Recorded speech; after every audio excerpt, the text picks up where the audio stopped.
সিসিক নির্বাচন শেষ হলো আনুষ্ঠানিক প্রচার প্রচারণা। সিলেট সিটি কর্পোরেশন নির্বাচনের শেষ পর্যায়ে প্রার্থীদের প্রচার প্রচারণায় জমজমাট ছিল নগর। নির্বাচনকে সামনে রেখে অলিতে গলিতে সর্বত্রই ছেয়ে গেছে ব্যানার আর পোস্টারে। সর্বত্রই চলছে আলোচনা আর সমালোচনা।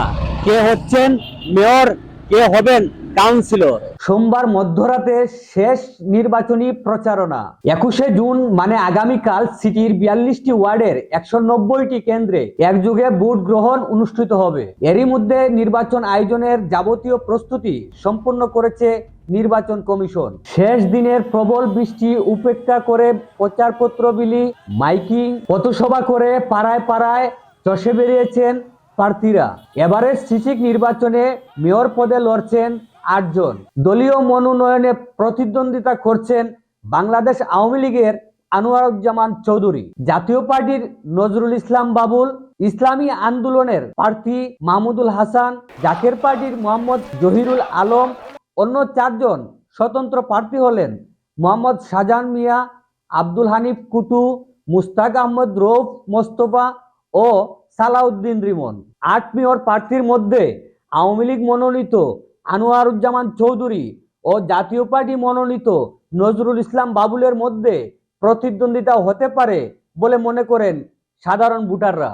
এরই মধ্যে নির্বাচন বর্জন করেছে ইসলামী আন্দোলন বাংলাদেশের মনোনীত প্রার্থী মাহমুদুল হাসান। এবারের নির্বাচনে মোট কেন্দ্র থাকছে 190টি, যেখানে স্থায়ী ভোট কক্ষ থাকবে 1367টি এবং অস্থায়ী ভোট কক্ষ থাকবে 95টি। সবগুলো কেন্দ্রেই থাকছে সিসি ক্যামেরা। ঢাকা থেকে সবগুলো কেন্দ্র সিসিটিভির মাধ্যমে পর্যবেক্ষণ করবে নির্বাচন কমিশন। 79.50 কিলোমিটার আয়তনের এই নগরে ভোটার সংখ্যা 4,87,753 জন। এর মধ্যে পুরুষ 2,54,363 জন, নারী রয়েছেন 2,33,384 জন এবং তৃতীয় লিঙ্গের ভোটার রয়েছেন 6 জন।